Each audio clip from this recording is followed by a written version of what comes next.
பொதுவாக நாட்டில் ஒரு பிரச்சனை என்றால் காவல்துறையை தாண்டி அதிகபட்சமாகவும் கடைசி நம்பிக்கையாகவும் போகக்கூடிய இடம் எது என்றால் அது நீதிமன்றம்தான். அந்த நீதிமன்றத்தில் இருக்கக்கூடிய நீதிபதி தான் ஒரு பிரச்சனைக்கான தீர்ப்பை வழங்குவாங்க. ஆனால் அப்படிப்பட்ட நீதிபதிக்கே ஒரு பிரச்சனை வந்தால் அவர்கள் எங்கே போவார்கள்?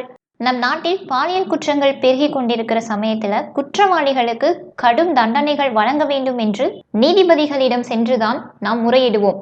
ஆனால் அப்படிப்பட்ட நீதிபதிகளே பெண் நீதிபதிக்கு பாலியல் தொல்லை கொடுத்துள்ள சம்பவம் தான் தற்போது பெரும் அதிர்ச்சியை ஏற்படுத்தியுள்ளது.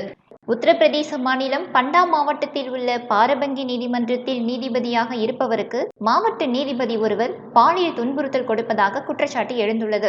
இது தொடர்பாக அவர் சுப்ரீம் கோர்ட் தலைமை நீதிபதிக்கு எழுதிய கடிதம் ஒன்று சோசியல் மீடியாவில் பரவி அதிர்ச்சியை ஏற்படுத்தியிருக்கிறது. அந்த கடிதத்தில் அவர், எனக்கு மேற்கொண்டு வாழ விருப்பமில்லை. கடந்த 1.5 ஆண்டுகளாக உயிரற்ற சடலமாகவே நடமாடிக் கொண்டிருக்கிறேன். ஆன்மா இல்லாத உடம்பால் எந்தவித பயனும் இல்லை. எனவே கண்ணியமான முறையில் சாக என்னை அனுமதியுங்கள். மாவட்ட நீதிபதி இரவில் சந்திக்க வருமாறு அழைக்கிறார். இது தொடர்பாக அலகாபாத் உயர்நீதிமன்ற தலைமை நீதிபதியிடமும் நீதித்துறை நிர்வாகத்திடமும் புகார் செய்தும் எந்தவித நடவடிக்கையும் எடுக்கப்படவில்லை. கடந்த ஜூலை மாதம் உயர்நீதிமன்றத்தின் புகார் கமிட்டியிலும் புகார் செய்துள்ளேன். விசாரணையை தொடங்க ஆயிரக்கணக்கான மெயில்களும் அனுப்பப்பட்டுள்ளது.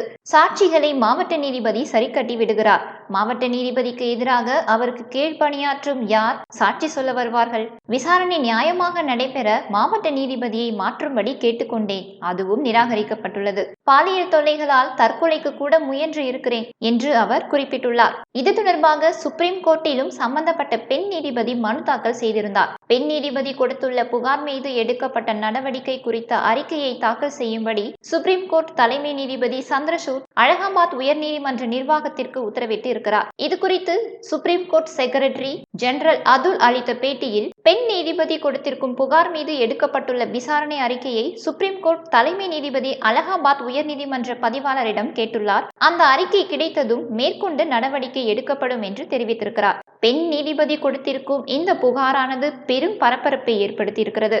இந்த வீடியோவை பற்றிய உங்களுடைய கருத்துக்களை உங்கள் கமெண்ட் பாக்ஸில் தெரியப்படுத்துங்கள். நன்றி, வணக்கம்.